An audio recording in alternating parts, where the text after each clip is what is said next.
जो पानीपत का जो तृतीय युद्ध हुआ था 14 जनवरी सन 1761 को, जो मराठा सरदार सदाशिवराव भाऊ उनकी सेनाएं तथा उस समय जो मराठा पेशवा था वो था बालाजी बाजीराव।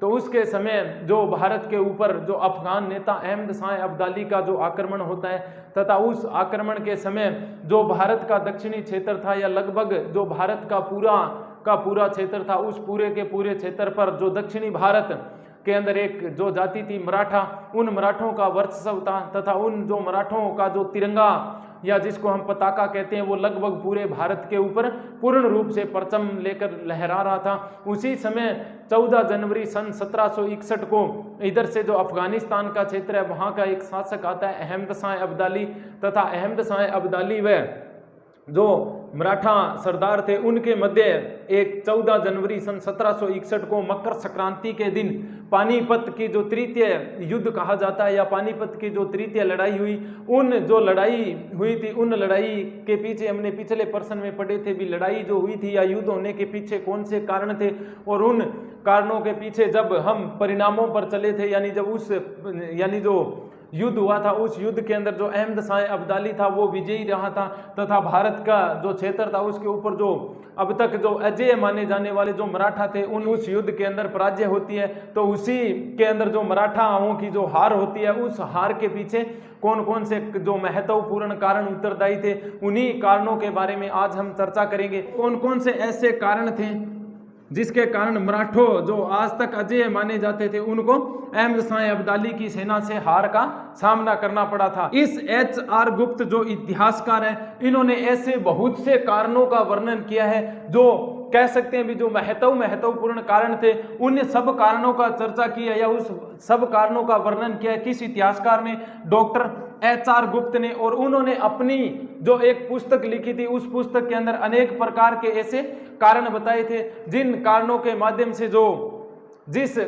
माध्यम से जो मराठों की पराजय हुई थी, तो उसी के ऊपर इस HR गुप्त के द्वारा जो जितने भी कारण बताए गए थे उन कारणों के बारे में हम क्या करेंगे इस प्रश्न के अंदर चर्चा करेंगे। पहला मराठों की हार का जो कारण था वो था प्रतिद्वंदी सेनानायक। अब प्रतिद्वंदी सेनानायक का मतलब होता है युद्ध लड़ने वाले ऐसे सेनानायक जो आपस में प्रतिद्वंदी यानी एक से दूसरी साइड के अंदर जो लड़ने वाले थे। तो जो मराठों की ओर से जो युद्ध लड़ने वाला सेनानायक था वो तो था सदाशिवराव भाऊ। कौन था? सदाशिवराव भाऊ। तथा जो मुसलमान थे या कह सकते हैं अफगानों की ओर से जो लड़ने वाला था वो था अब्दाली। कौन था? अब्दाली। अब देखो प्रिय विद्यार्थियों, ये जो सदाशिवराव भाऊ था ना, ये एक बहुत ही पराक्रमी और कह सकते हैं भी योग्य शासक था। कौन? पराक्रमी और एक योग्य सेनानायक था। किसका? बाजीराव, जो बालाजी बाजीराव था उसका। लेकिन ये जो भाऊ था इन्होंने अपनी योग्यता के आधार पर जो दक्षिणी जो भारत था, कौन सा? दक्षिणी भारत के अंदर इन्होंने अनेक विजय प्राप्त की तथा अपना जो एक प्रसिद्ध सेनानायक होने का जो दायित्व था उस दायित्व को उन्होंने निभाया था। किसने? सदाशिवराव भाऊ ने। लेकिन ये जो पानीपत का जो तृतीय युद्ध हुआ था ये उत्तरी भारत के अंदर हुआ था। वो जगह कौन सी थी? पानीपत, जो वर्तमान कह सकते हैं सोनीपत हरियाणा के पास में है। तो अब देखो, जिन्होंने सदाशिवराव भाऊ था, ये जो दक्षिणी भारत की जो भौगोलिक स्थितियां थी उन स्थितियों से पूर्ण रूप से ये जानकार था। या उत्तरी भारत के जो मामले थे या उत्तरी भारत की जो भौगोलिक स्थिति थी, उत्तरी भारत है वहां जब सर्दी का मौसम होता है तो सर्दी ज्यादा पड़ती है और अगर गर्मी का मौसम हो तो गर्मी भी यहाँ ज्यादा पड़ती है। तो यहाँ के जो मामले थे या जो यहाँ की जो भौगोलिक स्थिति थी, इस स्थिति से अनजान था कौन? सदाशिवराव भाऊ। लेकिन इधर जो अफगानों की ओर से जो प्रसिद्ध सेनानायक था अहमद शाह अब्दाली, ये जो उत्तरी भारत की परिस्थितियां थी उस परिस्थितियों से ये क्या था? उस परिस्थितियों से हमेशा ये जानकार रहा था। क्यों?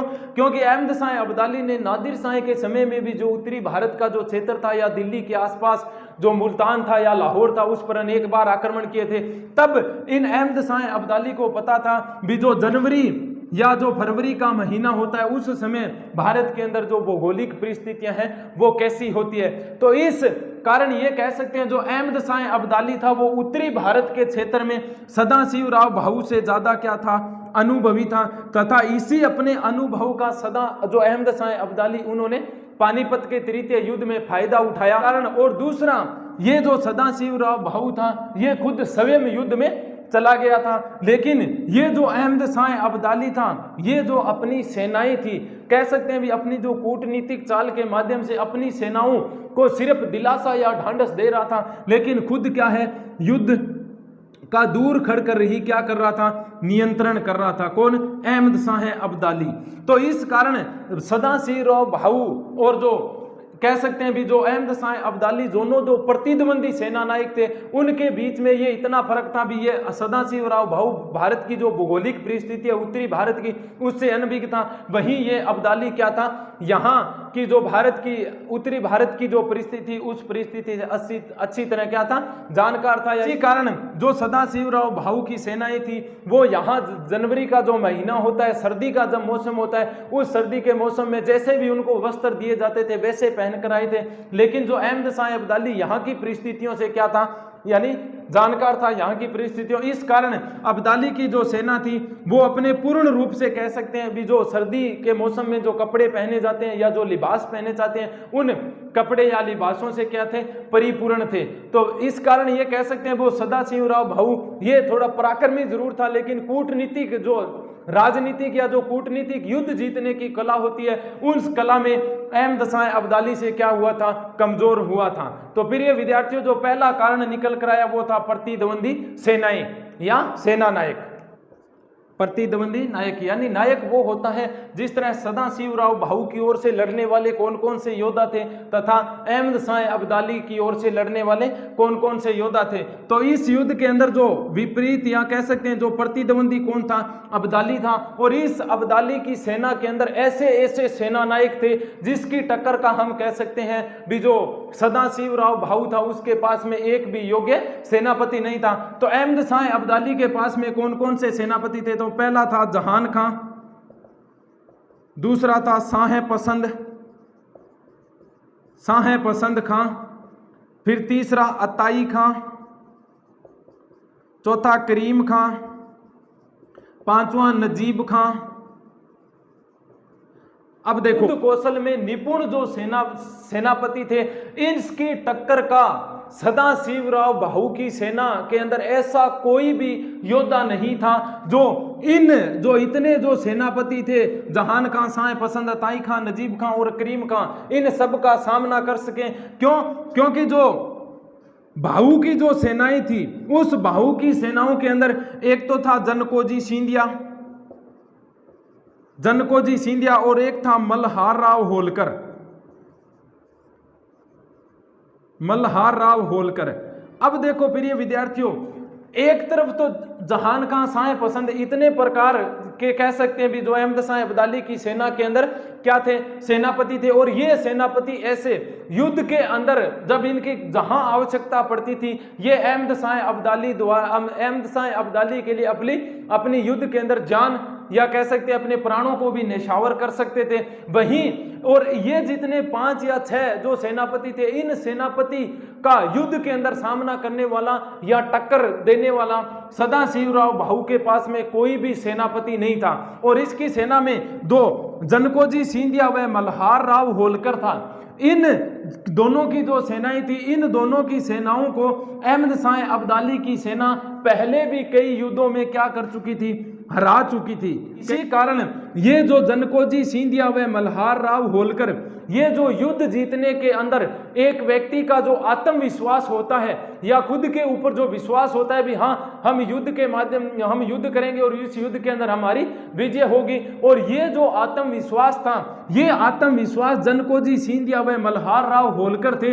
ये जो पानीपत का युद्ध था उस युद्ध से पहले जब 1760 के अंदर भी जब यानी कह सकते हैं भी दत्ता जी या तन्हा जी की जब मृत्यु हुई थी, उसी समय ये अपना जो आत्मविश्वास थे वो आत्मविश्वास खो चुके थे। और इसी आत्मविश्वास का खोने का फायदा किसने उठाया, अहमद शाह अब्दाली ने। इसी कारण जो पानीपत का तृतीय युद्ध हुआ था, उस तृतीय युद्ध के अंदर जो प्रतिद्वंदी लड़ने वाले जो सेना नायक थे, उन सेना नायकों में हम कह सकते हैं अहमद शाह अब्दाली की जो सेना थी वो क्या थी, सर्वोपरि थी। तीसरा महत्वपूर्ण कारण है वो क्या है, अच्छे शस्त्रों का अभाव। अब देखो प्रिय विद्यार्थियों, युद्ध के अंदर ऐसे शस्त्रों का प्रयोग किया जाता है जो हल्के हो या जिनको एक स्थान से दूसरे स्थान पर आसानी से ले जाया जा सके। लेकिन इस युद्ध के अंदर जो भाऊ था, कह सकते हैं भी जो बालाजी बाजीराव था, उसका जो सेनापति था सदाशिवराव भाऊ, इसके पास में पानीपत के युद्ध के अंदर 200 क्या थी, युद्ध के अंदर 200 तोपें थी। क्या थी? 200 तोपें थी। तथा ये जो तोपें थी ये क्या थी? भारी थी, बहुत भारी थी, ताकि यानी बहुत इसका जो भार था या वजन था वो ज्यादा था। इसी कारण जो ये 200 तोपें थी, इन तोपों को एक स्थान पर से जब दूसरे स्थान पर ले जाते थे तो उस समय यानी ले जाया जाता था तो इसके अंदर जो समय लगता था वो क्या लगता था? अधिक लगता था। और दूसरी बात, जो इन तोपों द्वारा, और कुछ इतिहासकार ये मानते हैं जो भाऊ के पास में जो तोपें थी वो तोपें इतनी भारी थी कि जब इनके द्वारा जो तोपों का गोला दागा जाता था, किसके? आक्रमणकारी या जो सामने की सेनाएं थी, उनके ऊपर जब गोला दागा जाता था वो गोला जो सेनाएं युद्ध कर रही थी उस सेनाओं से ऊपर से जाकर कहीं खाली स्थान पर गिरता था। इसी कारण कह सकते हैं भी इस पानीपत के युद्ध के अंदर जो भाऊ के पास में भारी तोपें थी वो तोपें काम नहीं आई। उसी के विपरीत में जो अब्दाली था, कौन? अब्दाली था। इस अब्दाली के पास में 2000 छोटी तोपें, कह सकते हैं जो कम वजन की तोपें थी, जिन तोपों को एक स्थान से दूसरे स्थान पर ले जाया आसानी से जा सकता था। साथ में 2000 तोपों के साथ साथ में क्या थी? बंदूकें भी थी, ताकि यानी बंदूकें भी थी। फिर ये जो इनकी तोपें थी ये हल्की थी तथा इन तोपों को किसके ऊपर रख कर भी चलाया जा सकता था? ऊंटों के ऊपर रख कर भी चलाया जा सकता था। इस कारण जो अहमद शाह अब्दाली की सेनाएं, वो अब जो सदाशिवराव भाऊ था, इनकी तोपें तो नस्वर हो गई, कोई काम ही नहीं है। और इधर अब जब लड़ाई करने के अंतिम जो शस्त्र बच गए थे या मराठा सेना के पास में, वो थे भाले और या तलवार। अब दो ही शस्त्र बच गए थे, एक भाले और दूसरे तलवार। और इधर जो अहमद शाह अब्दाली था, अहमद शाह अब्दाली के पास में जो 2000 छोटी या बड़ी तोपें थी, उनके साथ में क्या भी थी? बंदूकें भी थी।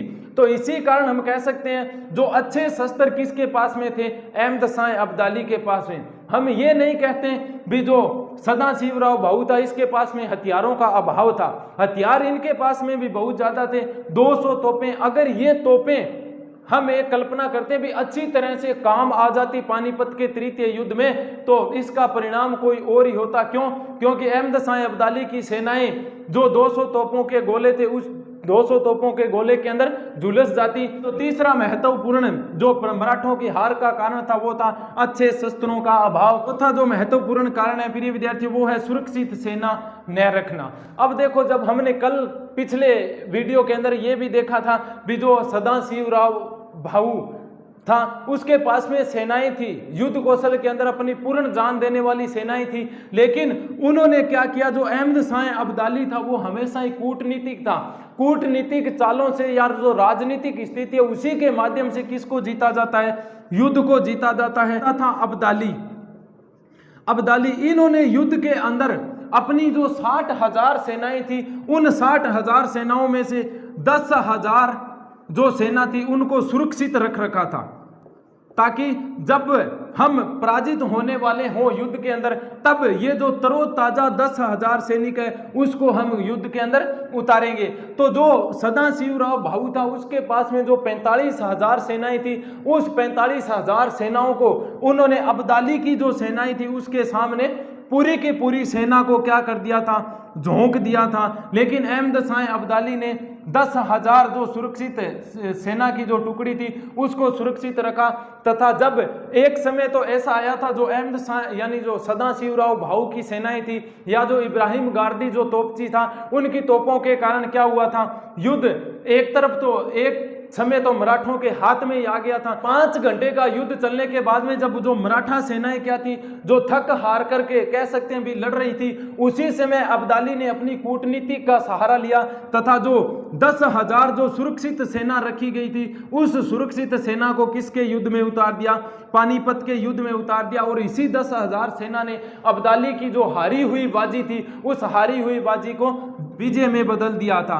तो प्रिय विद्यार्थियों, अब भाऊ के पास में, भाऊ ने ऐसी कोई सुरक्षित सेना की व्यवस्था नहीं कर सकी थी जो युद्ध लड़ने के बाद में, या जो तरोताजा सैनिक ऐसे नहीं रखे थे जो युद्ध के बीच में काम लिया जा सके। तो जो कह सकते हैं जो चौथा मराठों की महत्वपूर्ण जो पराजय हुई थी, उस पराजय का चौथा जो महत्वपूर्ण कारण था वो था सुरक्षित सेना का और नैरक। पांचवां जो महत्वपूर्ण कारण है वो है सैनिकों की संख्या। अब देखो प्रिय विद्यार्थियों, कुछ इतिहासकार इस बात पर मतभेद करते हैं। क्योंकि उस समय जो अहमद शाह अब्दाली तथा सदाशिवराव भाऊ की जो सेनाएं थी, उन सेनाओं में भारी अंतर था। क्योंकि इस युद्ध के अंदर जो अब्दाली था, अब्दाली के पास में युद्ध के अंदर 60,000 सेनाएं थी। क्या थी? 60,000 सेनाएं थी। वहीं इसके विपरीत जो सदाशिवराव भाऊ था, उस भाऊ के पास में कितनी थी? 45,000 सेनाएं थी। अब देखो 45,000 सेनाएं थी तो 15,000 सेना तो वैसे ही अब्दाली के पास में क्या हो गई? अधिक हो गई।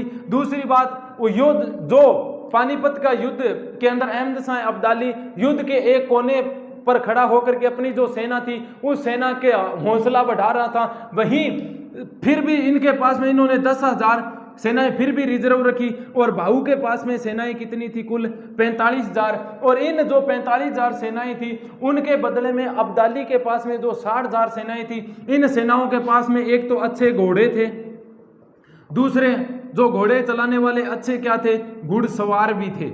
इस कारण जो दोनों की सेनाओं का जो अनुपात था वो अनुपात भी क्या हुआ? पानीपत के युद्ध में मराठों की पराजय लेकर आया। छठा जो प्रिय विद्यार्थियों महत्वपूर्ण कारण है वो है सैनिक शिविरों की स्थिति। अब देखो, जो सदाशिवराव भाऊ का जो शिविर लगाया गया था सेना रखने के लिए, जो शिविर या अपने जो तंबू लगाए गए थे, उन तंबुओं के साथ में क्या थी?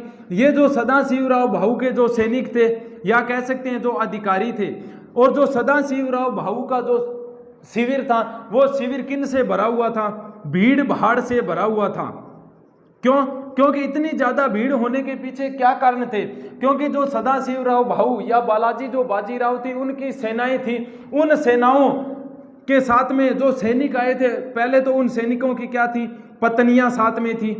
दूसरी, उन सैनिकों की क्या थी? रखेलें भी उनके साथ में थी। ज्यादा भीड़ हो गई थी। और इधर जो अहमद शाह अब्दाली था वो अपनी सेना के अंदर ऐसी कोई व्यवस्थाएं नहीं लेकर आया गया था जिस तरह महिलाएं थी या रखेलें थी या अन्य जो कोई दासी या बांदियां थी, इनको नहीं लेकर के आया था। पूर्ण रूप से हम कह सकते हैं अब्दाली की जो सेना थी, उस सेना के अंदर जो 60,000 सैनिक थे वो सिर्फ क्या थे? मनुष्य ही थे। इसी कारण ये जो सैनिक थे भाऊ की सेना के अंदर, उनकी जो पत्नियां, रखेलें, दासी या बांदियां, और इनके अलावा जो महत्वपूर्ण फैक्ट पड़ा पानीपत के युद्ध का वो था भी जो भाऊ की सेनाएं थी इसके साथ में तकरीबन 1 लाख तीर्थयात्री भी साथ में आए थे। अब भाऊ के सामने सबसे बड़ी समस्या क्या हो गई थी? एक तो अपनी सैनिकों की जो पत्नियां थी उनकी रक्षा करना, रखेलों की रक्षा करना, साथ ही साथ जो तीर्थयात्री आए थे उन तीर्थयात्रियों की भी रक्षा करना। इस कारण अहमद शाह अब्दाली का जो शिविर था वो जो भाऊ के शिविर था उस शिविर के ऊपर क्या पड़ा? भारी पड़ा। सातवां जो महत्वपूर्ण कारण था वो क्या था? खाद्यान्न व्यवस्था। अब प्रिय विद्यार्थियों, ये जो खाद्यान्न व्यवस्था थी या जो खाने पीने का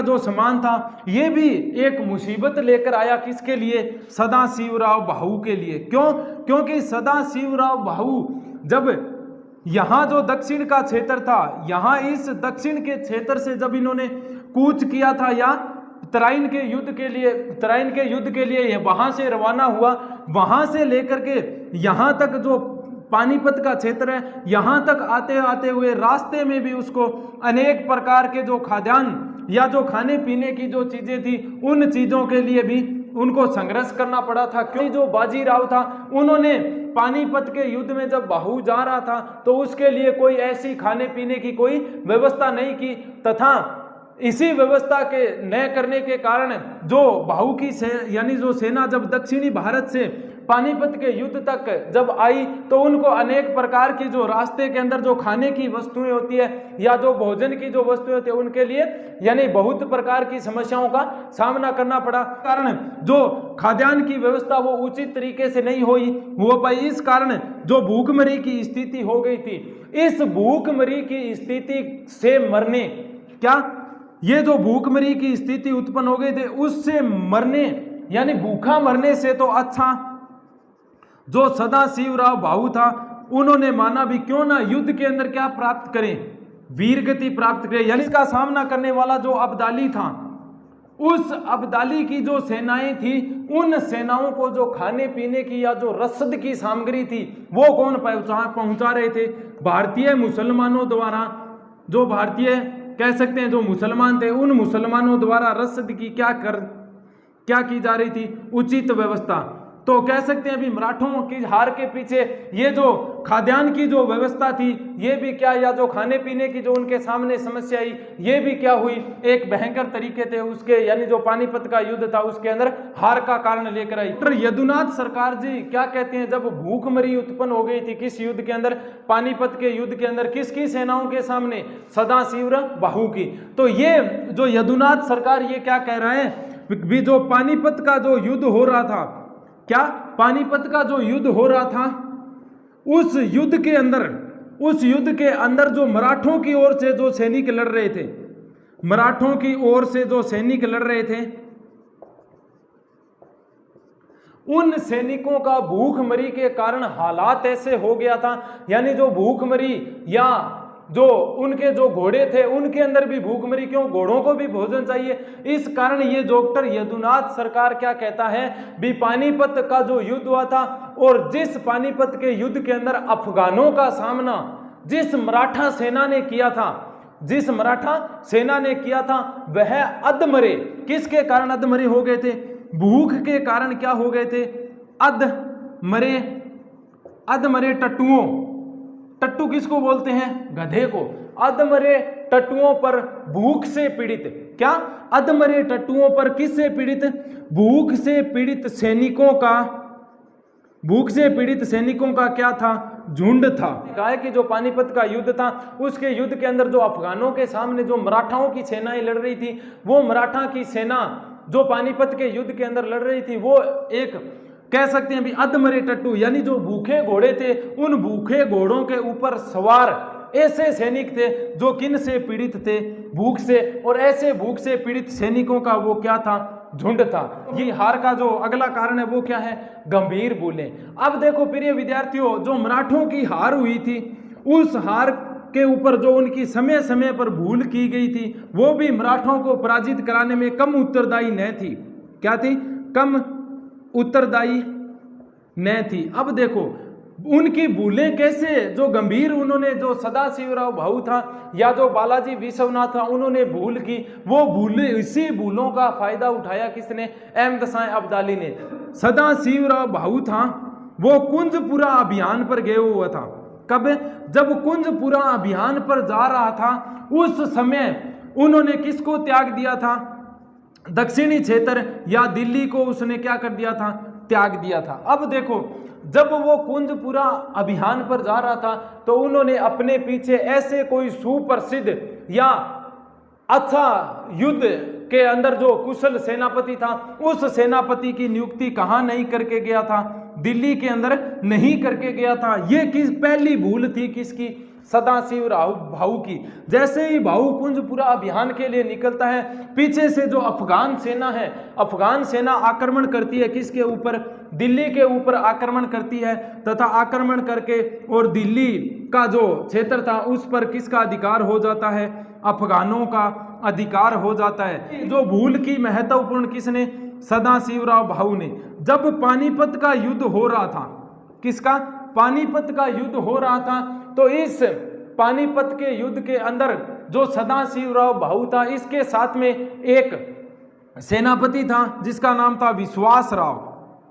उसका नाम क्या था, विश्वास राव। और ये विश्वास राव था, ये बालाजी जो बाजीराव था उसका क्या था, पुत्र था।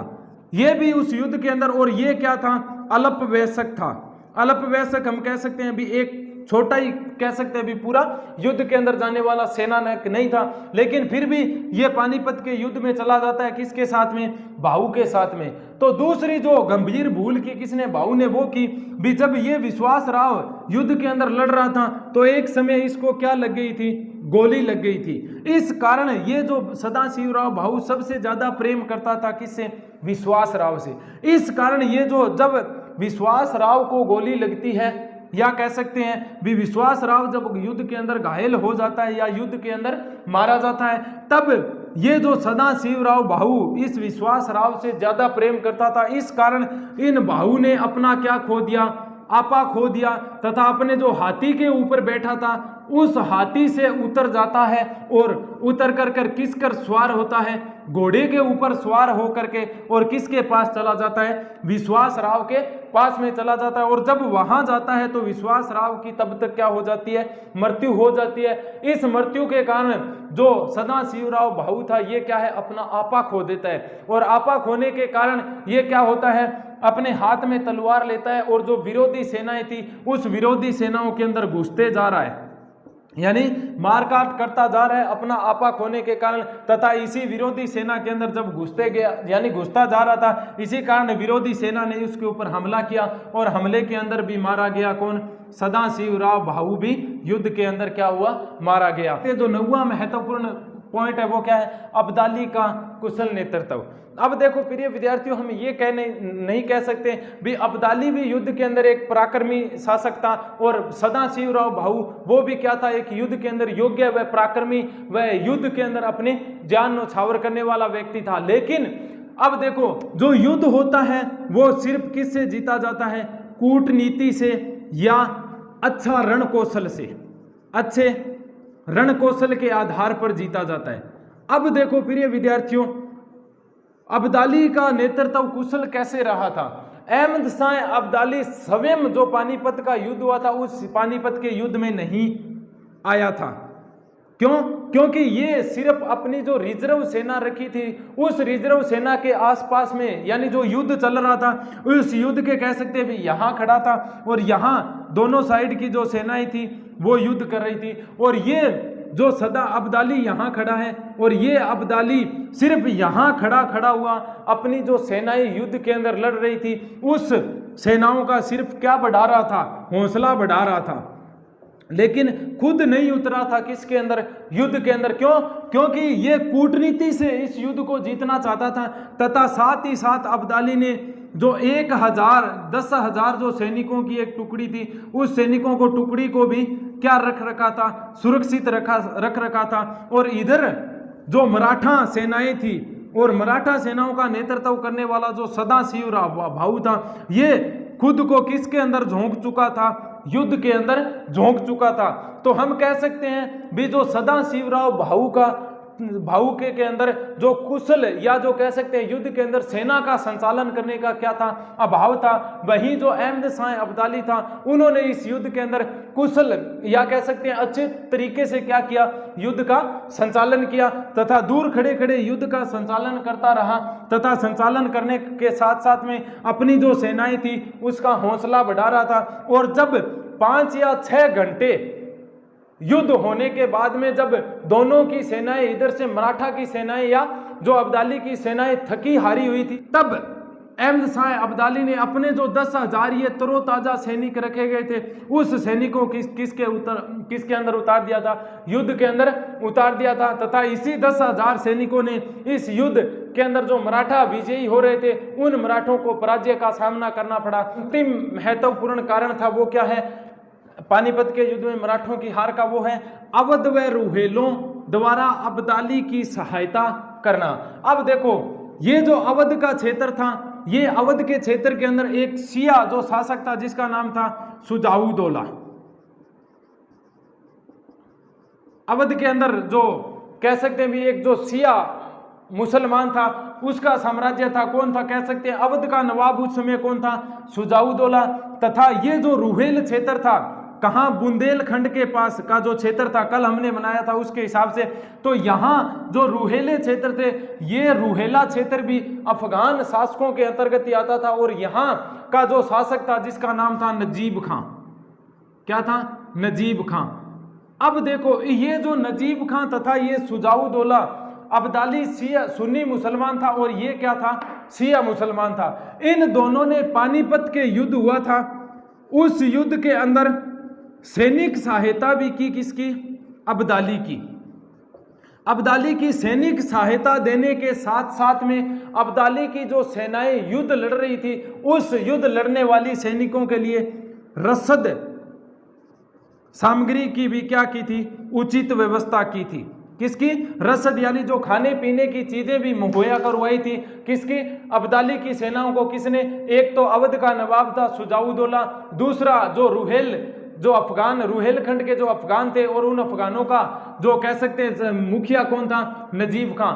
इन्होंने अब जो अहमद शाह अब्दाली था उसको युद्ध के अंदर सैनिक सहायता तो दी, और सैनिक सहायताओं के साथ साथ में क्या दिया, जो युद्ध के अंदर सैनिक लड़ रहे थे उस सैनिकों के लिए रसद की सामग्री की थी, उनकी भी उचित व्यवस्था की थी। इस कारण उधर जो अहमद शाह अब्दाली ने चारों ओर से सेनाओं को क्या कर लिया था, घेर लिया था, तथा जहां से कह सकते हैं भी जो भाऊ की सेनाओं को जो रसद पहुंच रहा था, उस रसद के जितने भी क्षेत्र थे उन पर कब्जा हो गया था, किसका, अब्दाली का। तो प्रिय विद्यार्थियों, 10वां और आखिरी महत्वपूर्ण कारण क्या था, अवध व रूहेलों द्वारा अब्दाली की सहायता करना। तो इस प्रकार हम कह सकते हैं भी जो पानीपत का युद्ध था, उस युद्ध के अंदर जो मराठे हारे थे या जो पराजित हुए थे, उन पराजित होने के पीछे अनेक हमने कारणों का जिक्र किया। इस भारत के अंदर अब तक जो मराठे यानी पानीपत के युद्ध से पहले जो मराठे अजेय माने जाते थे, उन अजेय मराठों को क्या करना पड़ा था, पराजय का सामना करना पड़ा था। धन्यवाद।